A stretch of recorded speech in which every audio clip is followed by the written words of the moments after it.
Saber ler, ver e ouvir.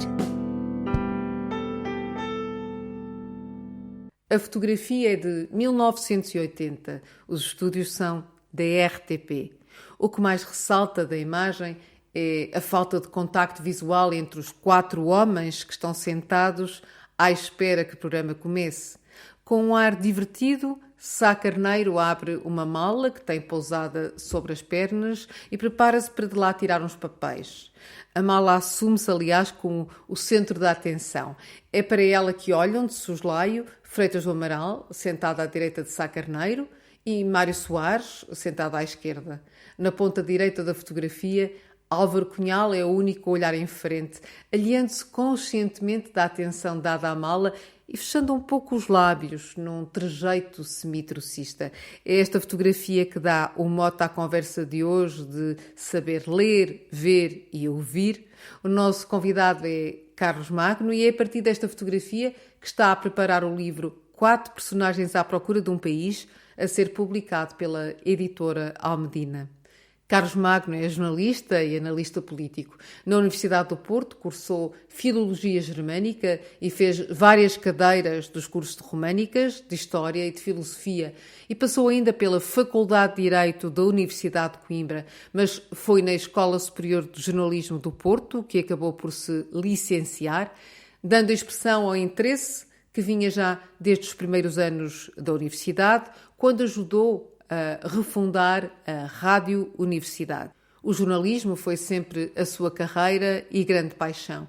Diversificou a sua formação com a BBC, no Reino Unido, com a Deutsche Welle, na Alemanha, e sobretudo com a imprensa francesa, e em particular com Armand Guibert, que veio de Paris para o primeiro grande curso de formação de jornalistas portugueses. Assumiu diversas funções de coordenação na imprensa escrita, com especial referência para o Expresso e o Diário de Notícias. Na rádio, deixou a sua marca na TSF, que fundou no Porto, e também na RDP, Antena 1. Na televisão, destaca-se o seu papel na fundação da SIC, na fundação da NTV, a primeira estação de televisão no Porto, que viria dar a origem à RTP3. Tanto na rádio como na televisão, foi jornalista de um notável conjunto de programas, onde deixou sempre a marca de uma análise política destemida. Carlos Magno interrompeu a atividade jornalística para presidir a entidade reguladora para a comunicação social, onde esteve 6 longos anos e pertenceu ao Conselho Geral das Universidades de Aveiro e de Lisboa. Exerceu também atividade docente em diferentes instituições do ensino superior, quase sempre na área da filosofia da comunicação, mas também na da literatura. E tem vindo a fazer conferências em todas as universidades portuguesas e em muitas estrangeiras, participando em conversas com grandes pensadores como Gianni Vattimo, Francesco Alberoni, Umberto Eco, Gilles Lipovetsky, Richard Florida, Bernard-Henri Lévy, Oliverio Toscani, Omar Calabresi e Daniel Innerarity, com quem esteve, aliás, recentemente na reitoria da Universidade do Porto. Carlos Magno foi, desde o início, presença assídua na Casa Comum, o projeto cultural da Universidade do Porto, e contribui atualmente para o nosso projeto com o podcast O Som das Imagens. Muito obrigada, Carlos Magno, pela disponibilidade para aqui estar connosco hoje para falarmos do 25 de Abril. Eu é que agradeço. Carlos Magno, eu vou daqui a pouco perguntar-lhe onde estavam os líderes dos 4 maiores partidos políticos no 25 de Abril, mas não resisto a colocar a si, primeiro, aquela famosa pergunta que Batista Bastos fazia a cada convidado do programa Conversas Secretas. Carlos Magno, onde é que você estava no 25 de Abril? Essa pergunta tem que ser feita com voz de Hermano José, Fátima. Porque é assim, ó formiguinha fascisoide, onde é que tu estavas no 25 de Abril? É verdade, é verdade. Eu no 25 de Abril estava no Porto, no primeiro ano da Faculdade de Letras, tinha aulas na Rua das Taipas, no edifício das Germânicas, e trabalhava já numa associação de estudantes onde a luta pelo 1º de Maio estava a ser preparada. Nós estávamos numa fase muito difícil porque muita gente tinha sido presa E aconteceu-me um pequeno pormenor que vale a pena aqui contar. Na minha célula de ativistas, as mulheres tinham sido todas presas e coube-me a mim, no dia 25 de abril de manhã, ir pôr uns comunicados na casa de banho das senhoras, porque não havia mulheres para entrar na casa de banho das senhoras. Eu ia muito preocupado porque tinha essa tarefa de manhã, pôr uns comunicados clandestinos no autocolismo, de forma a que quando as pessoas carregassem no autocolismo os panfletos caíssem, mas acontece que já não foi preciso, porque ao passar em frente ao Tribunal Militar que funcionava na Rua das Taipas, vi um soldado a falar com os transeuntes e toda a gente lhe perguntava o que é que aconteceu, o que é que aconteceu. Eu não soube da Revolução pela rádio, eu soube da Revolução quando ia para a faculdade de manhã cedo e me disseram que havia uma revolução em Lisboa. A partir daí fiz o circuito normal de todos os estudantes daquela época. Fui para o Piolho, do Piolho começámos a organizar-nos, fomos ao Quartel-General, dar vivas à Revolução, fomos à Avenida dos Aliados ainda, onde houve uma pequena escaramuça entre um Ardina que vendia jornais e a polícia que o queria mandar sair dali, até que vem uma força do exército e corre atrás da polícia, coisa que nós nunca tínhamos visto na vida. Mas aconteceu também outra coisa, é que uma colega minha, duas colegas minhas, aliás, antes de nos dirigirmos ao quartel-general onde estava a tropa que fez o 25 de Abril, decidiram passar pela velha Faculdade de Letras, que hoje é Biomédicas, e estavam 2 ou 3 professores à porta, daqueles mais conservadores e daqueles que eram o ódio dos estudantes, e a Manuela Silva e a Ana Maria, era o nome delas, antes de partirem para o quartel-general, decidiram dar 2 caneladas cada uma nas pernas desses professores que estavam à porta da faculdade. Essa é também uma imagem que eu tenho do 25 de Abril. Elas não conseguiram ir para o quartel-general sem fazer isso primeiro. E toda a minha vida se passou aí, na zona da reitoria, no Piolho e, sobretudo, entre o Piolho, a Praça da República e a Avenida dos Aliados. Carlos Magno, e como é que era o ambiente na universidade nessa época? Eu estou a dizer isto porque a maior parte dos jovens estudantes não tem consciência do facto das universidades terem tido um papel muito importante na preparação de 25 de Abril, não é? Quanto mais não seja porque é o Pacheco Pereira que diz que os estudantes tornaram as instituições ingovernáveis, sim, não é? Faziam reuniões plenárias, reivindicavam sobretudo resolução de questões pedagógicas, mas depois acabava sempre por deslizar a conversa para a reivindicação da liberdade de expressão, o fim da guerra colonial. Mas qual era o ambiente que se vivia? Era inevitável, o ambiente estava montado. O Pacheco Pereira, aliás, só saiu da clandestinidade, tanto quanto sei, um mês depois do 25 de Abril, porque ele achava que podia haver um contragolpe e decidiu preservar-se. Mas aí nessa zona tinha acontecido o boicote ao Festival de Coros em 73 e, portanto, a Academia do Porto estava bastante agitada e nós tínhamos um truque para preparar as manifestações que fazíamos na Avenida dos Aliados, ou que fazíamos na Praça Dom João I, ou que fazíamos em qualquer rua que improvisávamos como possível para uma pequena agitação. Havia uma praça de táxis mesmo aí ao lado da reitoria, no sítio onde hoje não se passa e que é trânsito só para peões. E nós tínhamos uma espécie de tarefa cíclica, rotineira, que era meter-nos num táxi, quer se tivesse sol ou quer se tivesse chuva, e dizíamos ao taxista: leve-me à Avenida dos Aliados, que são um pouco mais de 300 metros, 400 metros. E quando dizíamos ao taxista: leve-me à Avenida dos Aliados, ele já sabia o que é que queria, o que é que esperava. É que nós sentávamos, cada um de nós que fazia isso pagava o táxi, naturalmente, e depois dizia ao taxista: sabe que nós amanhã vamos fazer uma manifestação no sítio X ou no sítio Y, porque sempre achámos que os taxistas eram uma boa forma para servir de mensageiros e de divulgar a outros clientes e a outras pessoas aquilo que não podia ser dito nos média tradicionais. E, portanto, nós usávamos os taxistas que estavam aí parados como verdadeiros meios de comunicação para as nossas próprias manifestações, para os nossos movimentos e às vezes para mandar mensagens onde nós queríamos que elas chegassem. Chegava muitas vezes, nós dizíamos a determinados taxistas, que aliás já conhecíamos, que a manifestação era na Praça da República e depois íamos fazer a manifestação para a Cordoaria ou vice-versa. Portanto, havia formas de cruzar informação. Mas nessa altura o ambiente era muito complicado e eu, quando passo aí pela reitoria e por essas escadas, lembro-me inevitavelmente de um dos episódios mais marcantes da minha vida. Porque eu vinha a descer as escadas do primeiro andar cá para baixo. Portanto, na altura em que era a Faculdade de Ciências, não é? Porque era a Faculdade de Ciências, com engenharia ainda, os primeiros anos de engenharia. E economia muita também. Faculdade de Ciências e economia. Misturava-se tudo no piolho, que era a nossa casa comum. E eu estava no primeiro ano de Letras com o António Serra, que é hoje reitor da Universidade de Lisboa, em engenharia. Pouca gente se lembra, mas o António Serra, o António Cruz Serra, licenciou-se primeiro em Engenharia no Porto e depois é que foi fazer toda a carreira académica para o técnico e para Lisboa. Mas vínhamos os dois a descer as escadarias da atual reitoria, então Faculdade de Ciências, onde eram as grandes Assembleias Gerais que nós fazíamos forçando a polícia. Já desde 68, 69, é verdade, não é? 69, mas sobretudo em 73 com o boicote ao Festival de Coros, que então foi aí organizado pelo regime.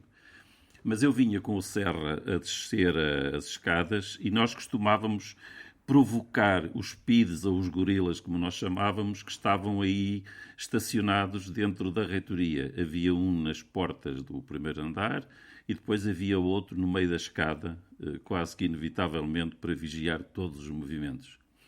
E o Serra, sem me avisar, vínhamos os dois a descer, e o Serra fez uma provocação ao PID que estava lá no meio das escadas, mas não me avisou. Eu só ouvi o Serra a dizer: foge, prepara-te para fugir. E ele, de facto, começou a fugir. Eu, que não estava preparado para aquilo, ainda hesitei. E quando fui a correr, já fui atrás do Serra, naturalmente, fechámos-nos os dois na Igreja do Carmo. Porque fica mesmo em frente, não é? Que fica mesmo fica do outro lado. Do outro lado, exatamente. Não podíamos ir para o piolho por razões óbvias. E lembro-me que havia um carro da Nívia, que era o carro da polícia, aqueles Volkswagens azuis e brancos, e nós chamávamos-lhe os Nívias, e eu só me lembro de fugir por ali fora e me ir meter na Igreja do Carmo, onde o então sacristão nos pôs na rua. E é um episódio que eu guardarei, porque ainda apanhei aqui uma traulitada de um polícia na sobrancelha, que é uma marca que eu hoje guardo como cicatriz de guerra, digamos assim, e desses momentos absolutamente inesquecíveis. Porque o 25 de Abril, do meu ponto de vista, foi o ponto de encontro de todos os desencontros.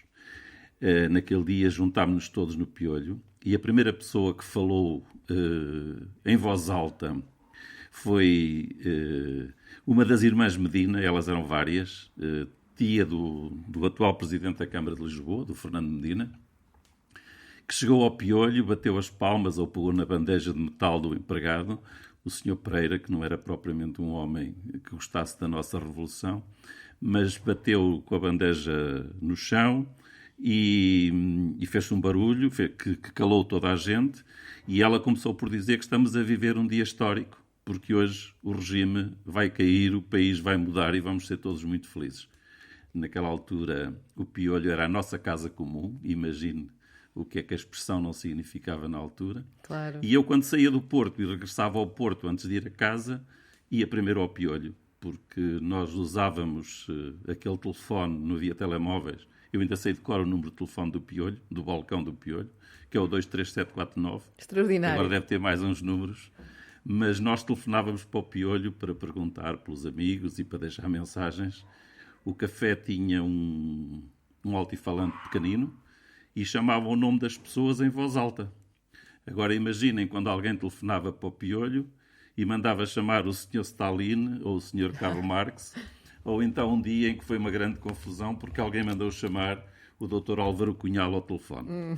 E o Dr. Álvaro Cunhal era naturalmente um nome proibido. Claro. Mas a minha revolução é feita no piolho, onde pontificavam pessoas como o Manuel António Pina, ou o Alberto Martins, o Francisco Cordeiro, que era um grande médico e um grande poeta, E ali naquela zona juntavam-se, eu dizia, os polícias e ladrões, a judiciária e os bandidos, e juntava-se os revolucionários e os conservadores, e juntava-se toda a gente, revolucionários de todas as tendências, trotskistas, maoístas, revisionistas, que eram os homens do PCP, próximo de quem eu, aliás, andava na altura, e foi muito divertido porque eu acho que nós, como diz o Júlio Machado Vaz, divertimos-nos naquele tempo e aqueles 2 anos de loucura ninguém nos tira. Carlos Magno, e enquanto jornalista, porque quando começou a trabalhar já não havia censura? Eu costumo dizer que pertence à primeira geração de jornalistas que escreveu sem ter a censura a alterar-lhe a escrita ou a condicioná-lo. É evidente que eu já lia jornais, já ouvia rádio, já via televisão, e tudo aquilo que eu consumia dos meios de comunicação na época era devidamente cifrado, contextualizado, e eu habituei-me a ouvir um jornalismo que tinha como primeiro objetivo ultrapassar a barreira da censura e tentar dizer qualquer coisa a um público que muitas vezes não percebia o que é que se estava a relatar. Nós, na altura, consumíamos muito o Jornal República, o Diário de Lisboa. Havia uma grande escola de rádio, que era o Rádio Clube Português, onde estava um nome absolutamente mítico e fundamental para todos nós, que era o Luís Filipe Costa, que tinha criado a primeira geração de jornalistas de rádio em Portugal e que foi a verdadeira universidade da rádio nessa altura. E, portanto, ouvíamos a rádio comercial, líamos o República e o Diário de Lisboa, íamos ao quiosque do Piolho comprar os jornais que chegavam tarde, porque eram os vespertinos de Lisboa. O diário, aliás, havia um Ardina que gritava Lisboa, Capital, República Popular, que eram os 4 jornais seguidos. E era uma necessidade que nós tínhamos de atualizar a informação, porque de manhã tínhamos o Jornal Notícias, o Comércio do Porto e o 1º de Janeiro, além do Diário de Notícias e do Século, naturalmente, que também chegavam. Mas a informação da parte da manhã para a tarde já estava desatualizada e, portanto, os vespertinos eram a nossa grande fonte de informação. E era lá que nós também nos dividíamos ideologicamente, porque andar na altura com o jornal debaixo do braço significava pertencer a este ou àquele movimento, ser mais próximo daqui ou mais próximo dacolá. E, portanto, o ambiente era este e eu tive sempre uma preocupação que é, independentemente das minhas opções ou daquele partido em quem eu voto, a mim interessa-me ser jornalista e relatar factos. Eu quero que as pessoas pensem o que quiserem e sejam livres, porque eu gosto muito da diversidade, gosto muito do contraditório, gosto muito de gerir paradoxos. E, portanto, interessava-me menos a opinião do que a informação. E eu gostava de trabalhar na informação pura e dura. Daí que a minha carreira de jornalista tenha passado exatamente por aquilo que eu considero o modelo do cruzamento anglo-saxónico, muito americano e muito inglês, de procurar informação pura e dura, com algum jornalismo mais ideológico francês, e que na altura ainda era representado, por exemplo, o Libération, onde o Sartre ainda estava, ou tinha deixado há pouco tempo. Sartre, que aliás passou aí pelo Piolho, quando veio ao Porto fazer a célebre conferência na Faculdade de Letras. Então vamos aos factos, e eu proponho que passemos aos factos relativamente à fotografia que motiva a nossa conversa. Então, Freitas do Amaral, Sá Carneiro, Mário Soares, Álvaro Cunhal, estou a referi-los por ordem, aliás, pela ordem em que estão sentados, da esquerda para a direita, e então retomaria... Ou vice-versa, para quem vem em sentido contrário. Exatamente, da esquerda. Retomando, então, a pergunta de Batista Bastos. Onde é que estes homens estavam no 25 de Abril? Porque eles estavam em lugares muito diferentes. É boa pergunta. É curioso, porque esses 4 senhores são os 4 fundadores dos maiores partidos políticos portugueses que, ao longo destes 40 e tal anos, foram sendo aquilo que se pode chamar as traves mestras da democracia. O Partido Socialista, o Partido Comunista, o Partido Popular Democrático / PSD e o CDS, que significa Centro Democrático Social, antes de o Paulo Portas e o Manuel Monteiro terem batizado de PP.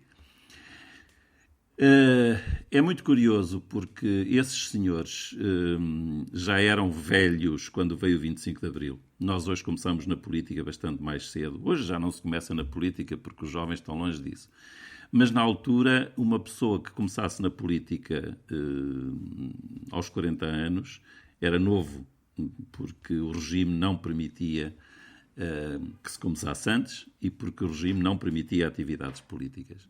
E, portanto, todos esses senhores chegam a Portugal já numa fase tardia. O Álvaro Cunhal vinha do exílio em Moscovo, o Mário Soares do exílio em Paris. O Sá Carneiro era um advogado liberal, burguês, católico no Porto, vivia daqueles, ou melhor, tinha-se notabilizado como discípulo direto do Dom António Ferreira Gomes e seu grande defensor, e tinha pertencido à ala liberal do regime, porque tinha sido aluno do Marcelo Caetano, e o Marcelo Caetano convidou-o para ser deputado pela ala liberal. E, portanto, o Sá Carneiro esteve na Assembleia Nacional antes do 25 de Abril, era um deputado pela ala liberal juntamente com o professor Pinto Machado e com o Miller Guerra e o Magalhães Mota, e depois um dia não aguentou os ultras do regime e a violência com que era tratado, violência verbal, com que era tratado pelos deputados duros do regime, e saiu da Assembleia da República, da Assembleia Nacional, deixando que o seu discurso de despedida fosse lido pelo professor Pinto Machado, um ilustre professor da Faculdade de Medicina do Porto. O Sá Carneiro era, portanto, um advogado liberal católico próximo do Dom António Ferreira Gomes, e havia, além disso, o professor Freitas do Amaral, que era discípulo de assistente de Marcelo Caetano na Faculdade de Direito de Lisboa, filho de um engenheiro dos petróleos, o engenheiro Duarte Amaral, e um homem das elites do regime, mas liberal. E o professor Freitas do Amaral, juntamente com o engenheiro Adelino Amaro da Costa, fundaram o então partido mais à direita possível, que era o CDS, porque depois havia uma série de outros partidos que já ficaram para lá das franjas daquilo que os militares consideraram legítimo em democracia. Estes 4 senhores não se conheciam. A pergunta é onde é que eles estavam. Cada um estava em seu sítio e encontraram-se todos em Lisboa, vindos, um de Moscovo, outro de Paris, outro do Porto e outro da Faculdade de Direito. Então como é que foi esse encontro? Como é que eles se encontraram? Eles encontraram-se, mas não se falaram.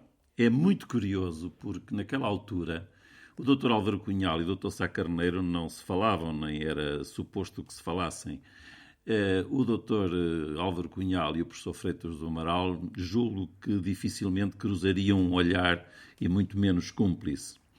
Quem falava com o Dr. Álvaro Cunhal era o Dr. Mário Soares, mas com algum custo, porque eles eram inimigos íntimos, como alguém os classificou, e eram a esquerda que se dividiu logo a seguir ao 25 de Abril. O Dr. Álvaro Cunhal chegou depois, o Dr. Mário Soares chegou primeiro no comboio que chegou a Santa Apolónia, vindo de Paris, no Sud Express, e quando o Cunhal chega ao aeroporto de Lisboa, o Dr. Mário Soares já vai buscá-lo, vai recebê-lo ao aeroporto, e é o célebre encontro do Cunhal com Soares no aeroporto da Portela. E aí o Dr. Cunhal trocou logo o Dr. Soares por um soldado e um marinheiro que pôs de cada lado dos seus braços e quis ser fotografado pela imprensa da época entre um soldado e um marinheiro para dizer estes é que são os revolucionários, como se ele estivesse a fazer parte de uma cena, de um fotograma do filme O Coração de Potemkin, tipicamente, e portanto aquilo foi devidamente estudado. Com o Cunhal, curiosamente, no mesmo avião de Paris, veio o Zé Mário Branco, que era um cantor da Resistência, e veio o Luís Cília, que era outro cantor e um músico celebérrimo na altura. É um amigo meu que está vivo e continua a escrever música e que é o autor do Avante. E vieram várias pessoas naquela altura, naquele avião. Portanto, o Dr. Soares e o Dr. Cunhal conheciam-se de antes do 25 de Abril porque tinham conspirado juntos, tinham tido encontros à frente dos respectivos partidos na clandestinidade e no estrangeiro. O Dr. Sá Carneiro e o Dr. Freitas do Amaral não pertenciam ao mesmo clube de amigos. E quando eles se encontram, julgo que a primeira vez que se encontram é na Assembleia Constituinte, portanto, um ano depois do 25 de Abril, embora Mário Soares, Sá Carneiro e Álvaro Cunhal tivessem pertencido ao primeiro governo que foi liderado pelo professor Palma Carlos, que tinha sido professor de Sá Carneiro. É curioso porque eu imagino Cunhal, Soares e Sá Carneiro no mesmo governo, mas tirando o Conselho de Ministros, onde toda a gente, suponho, falaria com toda a gente, eles nunca se falaram os dois a sós. Eu, pelo menos, não tenho memória disso. O professor Freitas do Amaral não estava no governo, estava fora, digamos, do arco da governabilidade na altura, ou do arco da governação, e só se junta aos outros partidos a seguir ao 25 de novembro, que acontece em 1975, portanto, um ano depois. Eu estou a fazer este resumo vertiginoso do que se passou entre o 25 de abril de 74 e os anos seguintes, porque a noção de tempo nessa altura é exatamente o da vertigem. Tudo acontece golpe contra golpe, declaração barra controvérsia, slogan contra slogan, manifestação contra manifestação, e as coisas não eram muito fáceis. A editora Almedina propôs-me, quando morreu o professor Freitas do Amaral, que eu fizesse uma espécie de livro de memórias sobre os quatro. E essa ideia do livro de memórias sobre os quatro não pode ser um livro convencional. Tem que ser um livro onde se conte como é que esses quatro senhores que fundaram a democracia portuguesa se foram encontrando, como é que eles foram quebrando o gelo, como é que eles foram constituindo o regime que hoje temos ainda. E a primeira fotografia em que eu os encontrei juntos é essa fotografia, já nos anos 80, 79, 80, quando se dão as primeiras eleições democráticas para as câmaras municipais. É um debate na RTP sobre o poder local, que ia ser disputado, digamos, na semana seguinte ou 15 dias depois. Esse debate é moderado pelo Joaquim Letria, numa televisão a preto e branco, e os fotógrafos de todos os jornais aproveitam para tirar fotografias, cada uma de seu ângulo, mas sempre com os quatro personagens sentados no mesmo banco. Essa cena do Sá Carneiro com a pasta tipo James Bond, que era uma pasta, ou tipo Homem da Régis Conta. Exatamente, ele parece que vai tirar dali qualquer coisa extraordinária. Exatamente. E os outros estão a olhar assim um bocadinho de soslaio. Eu escolho essa foto porque há fotos do Sá Carneiro sem pasta e há fotos do Dr. Soares com aquele ar bonacheirão a falar para a direita e para a esquerda.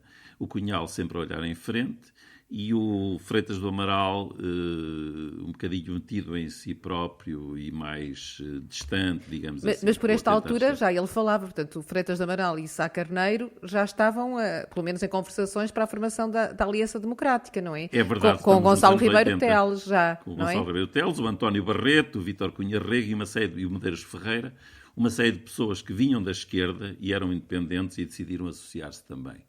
Mas repare, são 6 anos entre o 25 de abril de 74 e essa fotografia.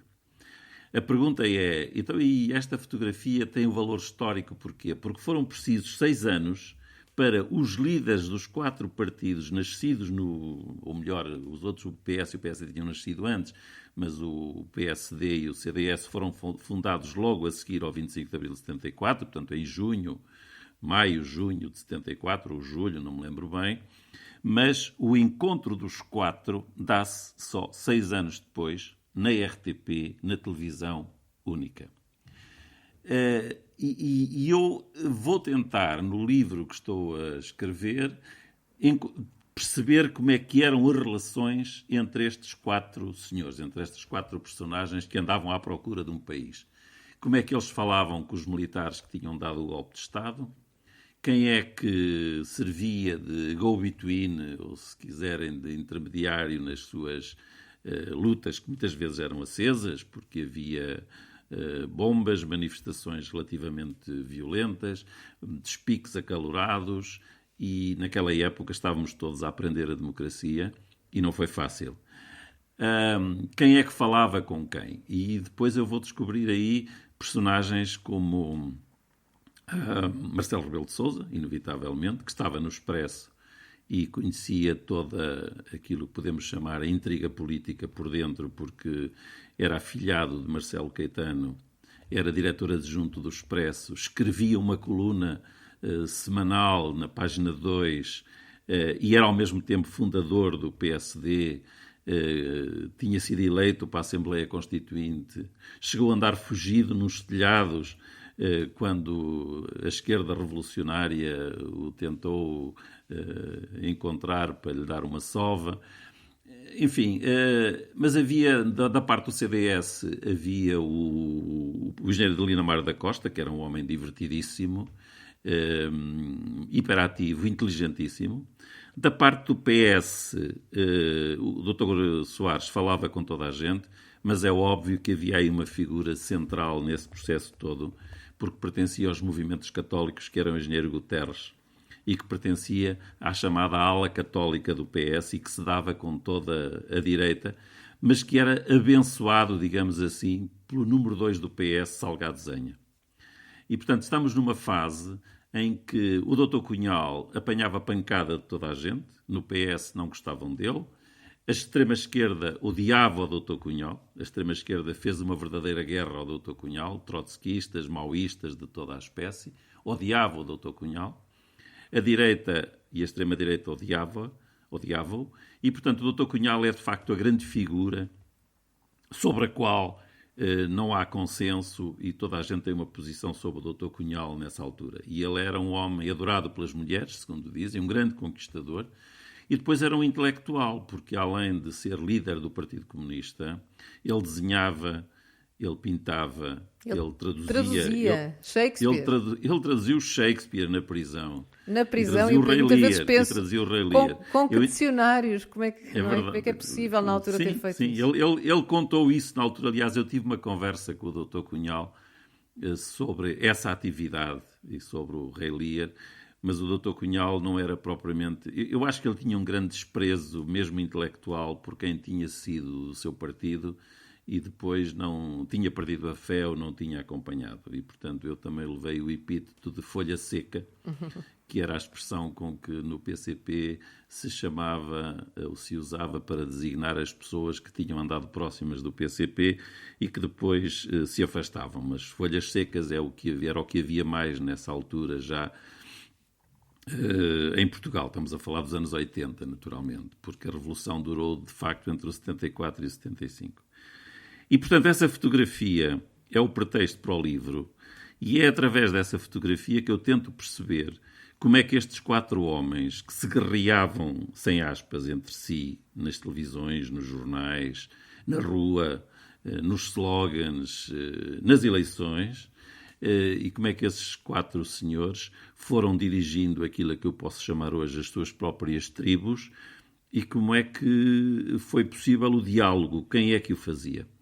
Há uma outra personagem aí, que é um homem chamado Vítor Cunha Rego, que é o chefe de gabinete de Mário Soares, enquanto Ministro dos Negócios Estrangeiros, e que depois acompanha Mário Soares sempre ao longo da sua vida política, até se zangar com ele e se reconciliar já em Belém. Mas o Vítor Cunha Rego costumava dizer que ele era um homem de esquerda que andou com a direita às costas ou vice-versa. De maneira que, a seguir ao 25 de Abril, o Vítor Cunha Rego vem do Brasil, do exílio, juntamente com o Miguel Urbano Rodrigues, ele que era um grande editorialista do jornal O Estado de São Paulo, no Brasil. E quando chega, deixa-me dizer que o Vítor Cunha Rego tinha sido assaltante do barco Santa Maria. Tinha sido guerrilheiro e, passados uns anos, já nos anos 80, tinha sido nomeado por Mário Soares, embaixador de Portugal em Madrid.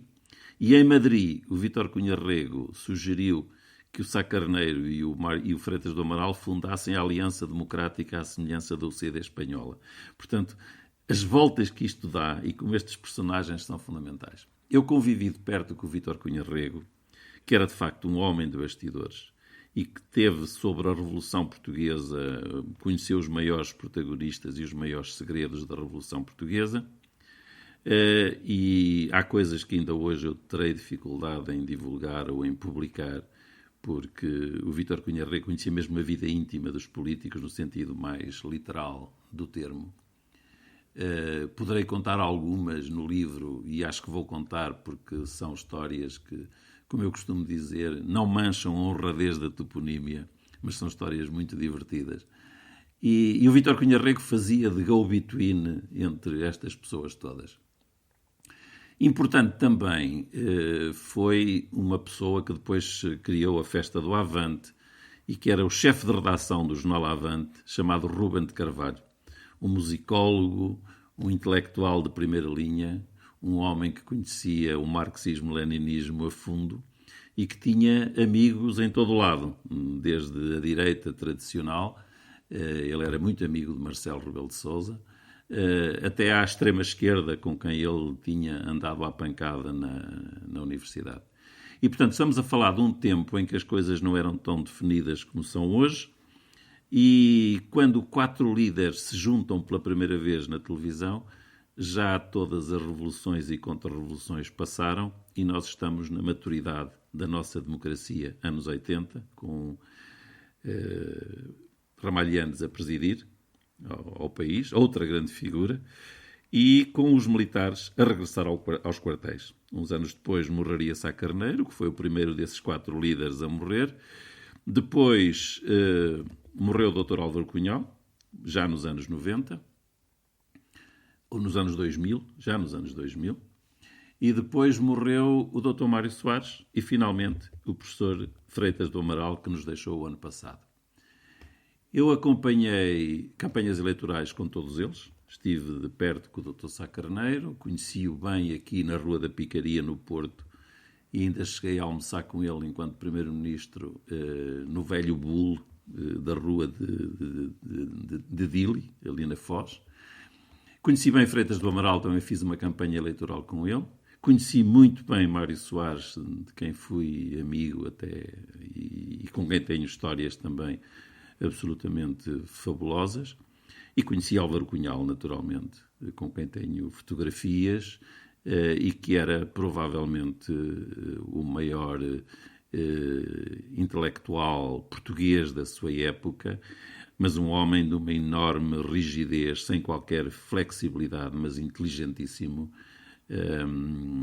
que inclusivamente quando morreu deixou o discurso para o seu próprio funeral ser lido, e vale a pena ouvir o discurso que Jerónimo de Sousa leu no funeral de Cunhal para se perceber quem era o Dr. Álvaro Cunhal.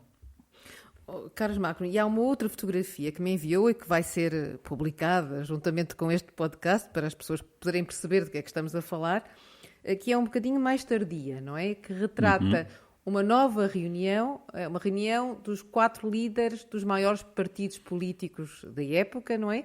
De novo reunidos, sem ser em contexto de debate televisivo. É assim? Exatamente.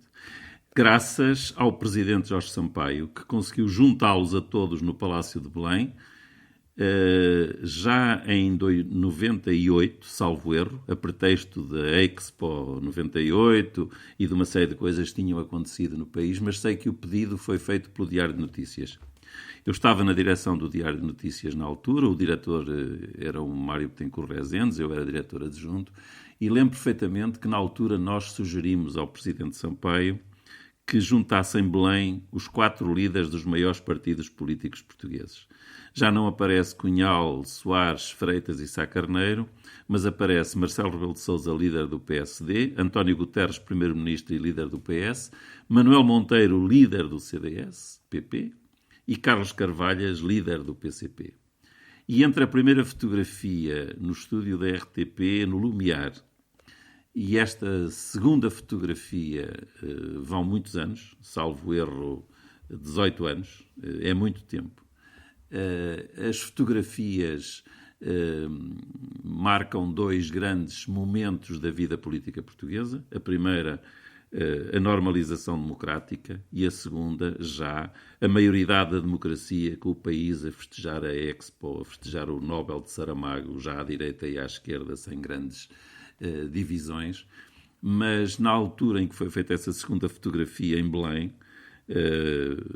e foi feita a pedido do Diário de Notícias, que a publicou na primeira página pelo presidente Jorge Sampaio, essa fotografia também tem uma história, que é a resistência do então primeiro-ministro António Guterres em se encontrar com o líder do PSD, Marcelo Rebelo de Sousa, de quem tinha sido amigo na juventude e com quem tinha feito um grande percurso político ao longo de vários anos, e com quem tinha uma zanga epidérmica na altura, porque ele achava que Jorge Sampaio e Marcelo Rebelo de Sousa intrigavam contra ele António Guterres. É também um tempo em que Carlos Carvalhas faz a transição entre Cunhal e Jerónimo de Sousa, e é na altura em que Manuel Monteiro, ainda inspirado por Paulo Portas, transforma o CDS em Partido Popular. E estávamos no período do segundo governo, do primeiro governo Guterres. Estávamos num período de grande crescimento e estávamos num período em que éramos todos bastante felizes. Estamos já quase a terminar a nossa conversa, mas há uma pergunta que lhe queria fazer, porque o Carlos Magno é um jornalista com uma forte formação na área da filosofia, tem vindo, aliás, a exercer a atividade docente nesta área. Filosofia da comunicação. Da comunicação, pronto. Mas que instrumentos é que lhe dá a reflexão filosófica quando nós discutimos a atualidade do 25 de Abril e, sobretudo, quando nós discutimos a necessidade de celebrar a Revolução dos Cravos? Essa pergunta é a pergunta que eu faço a mim próprio várias vezes. Para que é que serve a filosofia? Resposta: para nada. Mas este nada para mim é tudo. Ou seja, a filosofia não é uma ciência, não é uma doutrina, não é uma religião. A filosofia é uma atividade. E como atividade todos podemos ser filósofos. Isto não se encaixa na lógica muito académica de alguns filósofos. Ainda recentemente tivemos um debate aí na Casa Comum sobre o Steiner, e eu comecei por lembrar que dificilmente algumas faculdades de letras e faculdades de filosofia poderiam considerar o Steiner como filósofo. Foi então que a nossa amiga Ana Paula Coutinho disse: eu fico muito satisfeita se considerarmos o Steiner um comparatista. E eu gosto muito da expressão ser comparatista, porque alguém que usa a filosofia como um instrumento lógico, de racionalidade, para pensar, para refletir e para tentar perceber as coisas, não deixa de colocar a filosofia no seu contexto da história das ideias e da evolução do pensamento humano, indo aos clássicos, aos gregos, àquilo que os alemães fizeram para reabilitar a filosofia grega, ao pensamento europeu, à filosofia francesa, mas sobretudo à filosofia analítica que dizem os ingleses é a verdadeira filosofia que eles conhecem, porque a outra é a chamada filosofia continental. E, portanto, a filosofia eu costumo dizer que a filosofia nasce na rua, é filtrada pelas elites e é devolvida à rua depois de utilizada, sistematizada e depois de praticada, porque a filosofia é uma atividade que tem que ser praticada. Para que é que a filosofia serve? A filosofia serve para nos ajudar a sermos contemporâneos de nós próprios, que é provavelmente a mais difícil das tarefas. Nós costumamos dizer que o passado é que era bom, somos capazes de entender o passado. Há quem ache que é capaz de adivinhar o futuro, mas difícil é viver hoje, nos tempos da pandemia, ou nos tempos antes da pandemia, ou nos tempos depois da pandemia. E eu tenho lido várias revistas de filosofia ultimamente que andam a escrever sobre o Covid e sobre aquilo que está a mudar na globalização, e toda a gente diz que vamos precisar no futuro de uma vacina, vamos precisar de distância social, vamos precisar de nos reformatar, mas vamos, sobretudo, precisar de muita filosofia e de tentar perceber o que é que não estávamos a perceber do mundo que estávamos a construir. Olhando para o que foi a vida política portuguesa do 25 de Abril até hoje, eu acho que uma análise filosófica, mas também sociológica, mas também histórica daquilo que se passou, reflete aquilo a que eu chamo, ou a que os sociólogos têm vindo a chamar, o paradoxo da modernidade, que é: nós nunca estivemos tão bem, mas nunca estivemos tão críticos e tão descontentes. E isto tem a ver também com a própria evolução do jornalismo, na medida em que o jornalismo vive sobretudo de dar notícias e vive sobretudo do combate de ideias ou da divulgação de ideias, da tentativa de explicar o mundo. De resto, aquela frase do Marx, quando dizia: os filósofos limitaram-se a interpretar o mundo, mas a questão está em transformá-la, uma frase que está escrita no túmulo do Marx em Highgate e que eu já visitei várias vezes. Mas essa frase, os filósofos limitaram-se a interpretar o mundo, é uma frase que tem um sentido relativamente crítico, e é verdade. Mas eu acho que nós nunca precisamos tanto da filosofia como hoje para perceber o que é que se está a passar no nosso mundo. E o que se está a passar no nosso mundo é que os filósofos, há 1 ano, há 2 anos, há 3 anos, alertaram para aquilo que se estava a passar na sociedade em rede. E eu já referi aqui 2. Por um lado, o Byung-Chul Han, que nos fala do outro e que nos fala da agonia de Eros e que nos fala da sociedade em rede, do enxame da abelha em vez do rebanho de ovelhas. O Byung-Chul Han é fundamental para se perceber a atualidade. Da mesma maneira que o Inarariti, o mesmo filósofo que dizia que é preciso libertar o futuro da ditadura do presente, e eu também acho que essa frase tem cada vez mais aplicação. Ou seja, sem filósofos e sem aquilo que é a abordagem de um pensamento um bocadinho mais sofisticado, mas ao mesmo tempo também simples, nós temos que simplificar estas coisas para perceber que a sua complexidade resulta às vezes de um excesso de teorização que nós fazemos, mas essa análise tem que ser feita sobretudo no jornalismo. E eu acho que o jornalismo precisa de filosofia. O Juan Luís Cebrián dizia que um jornal é um intelectual coletivo. Eu estou um bocadinho farto dos tudólogos e daqueles jornalistas ou comentadores que opinam sobre tudo e mais alguma coisa e dão estados de alma e rasgam as vestes e dizem o que é que está bem e o que é que está mal. E para mim o jornalismo não é isso. O jornalismo é dar informação e ao mesmo tempo contextualizá-la e permitir que sobre essa informação toda a gente se pronuncie, sobretudo e se possível com a maior diversidade que o mundo de hoje permite, porque o ângulo impõe um ponto de vista e cada um de nós está situado ou numa determinada idade, local do tempo, ou num local do espaço, e quando nós olhamos para o mesmo fenómeno ou para o mesmo acontecimento, temos que perceber de que perspectiva é que nos colocamos. E é por isso que eu acho que a filosofia é fundamental para o jornalismo, tão importante como a geografia ou a história, ou a capacidade de comunicar, de escrever, de falar, mas eu acho que hoje um dos grandes problemas do jornalismo contemporâneo é que a filosofia começa a ter um caráter pejorativo, tal como a retórica, e as velhas artes gregas devem ser reabilitadas. E acho que a universidade também devia fazer isso, porque, do meu ponto de vista, a universidade, que depois do maio de 68, sobretudo a Universidade Europeia, se perdeu um bocadinho nas ruas e confundiu várias coisas. Depois a universidade reorientou-se na investigação científica e aí sim a universidade cumpriu parte do seu papel, mas falta um outro papel que a universidade tem que saber cumprir, que é ajudar os outros cidadãos, as empresas, os cidadãos e os próprios órgãos de comunicação a entender o que é que se está a passar na sociedade em que vivemos. Isto é, ajudar-nos a ser contemporâneos de nós próprios. E parece-me, por isso, que uma análise do que se passou do 25 de Abril até hoje é não só uma lição de história, mas ao mesmo tempo uma grande aula de filosofia. Porque em 74 nós vivíamos com as fogueiras do maio de 68 no nosso imaginário, achávamos que os bolcheviques iam tomar o Palácio de Inverno e depois, à medida que nós fomos evoluindo, percebemos que o capitalismo trouxe grandes desigualdades.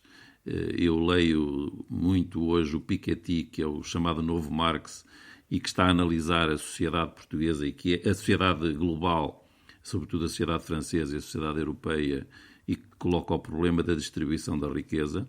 Mas o Piketty é essencialmente um grande filósofo, tal como o Marx foi um grande filósofo depois de ter sido, sobretudo, um economista e de ter lido Dickens. Eu costumo dizer que não seria possível o Marx sem ter lido Dickens, e acho que grande parte dos economistas que nós temos hoje muitas vezes sabem de números, sabem de economia e não sabem o resto. E, portanto, me permite concluir com isto, eu acho que é necessário que a economia regresse à filosofia que foi onde ela nasceu. Não é? O Adam Smith, antes de ser um economista, era um filósofo.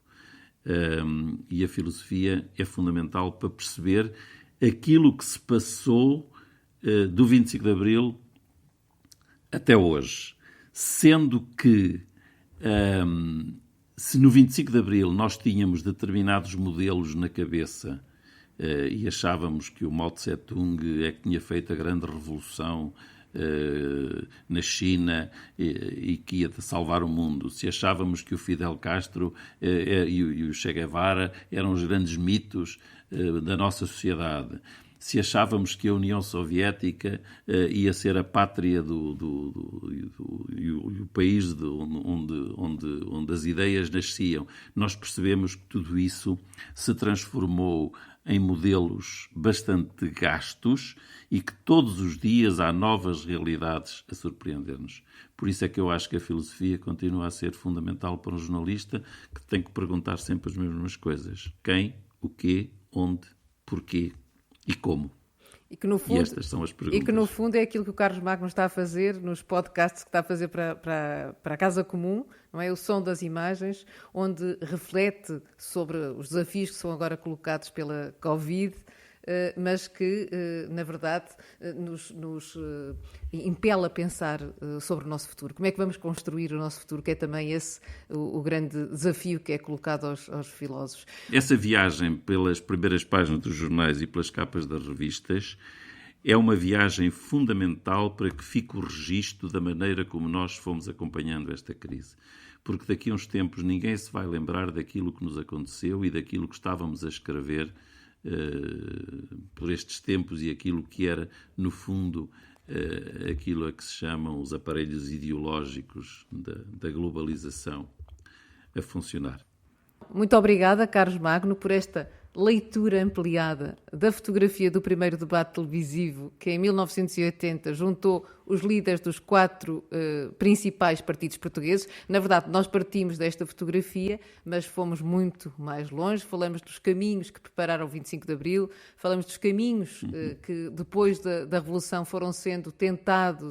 Fátima, então deixe-me interrompê-la para dizer o seguinte. A verdadeira filosofia do 25 de Abril está na madrugada desse dia luminoso, a tal manhã, o dia inicial inteiro e limpo de que falava a Sofia, em que emergimos da noite e do silêncio e livres habitamos a substância do tempo. Esse é o poema do 25 de Abril. Mas a grande imagem, o primeiro slogan do 25 de Abril, eu tenho que contar isto, passa-se entre Santarém e Lisboa, quando a coluna do Salgueiro Maia vai a caminho de Lisboa para derrubar o regime e para receber a rendição do Marcelo Caetano no quartel do Carmo. Deviam ser 2, 3, 4 da manhã, não faço ideia, quando a coluna de Salgueiro Maia passou de Santarém a caminho de Lisboa. Em sentido contrário, talvez mais 5 da manhã, 6, vinha um agricultor em cima de um trator. E o agricultor viu passar a tropa a caminho de Lisboa, sabia que alguma coisa estava para acontecer, porque tinha acontecido o 16 de março com uma primeira tentativa um mês antes, e quando esse agricultor em cima do trator vê o Salgueiro Maia, diz aquilo que eu acho que é o primeiro slogan do 25 de Abril, que é: viva isto, seja lá o que for. Acho que a frase é absolutamente extraordinária. E o que for naquela altura é ainda aquilo que for hoje. É verdade. E aquilo que nós soubermos construir. E realmente não há melhor forma de terminarmos este nosso episódio. Muito obrigada uma vez mais, Carlos Magno. Eu é que agradeço. Obrigada. E simbolicamente também, este episódio é publicado no dia 25 de Abril. Não podemos nunca esquecer de celebrar.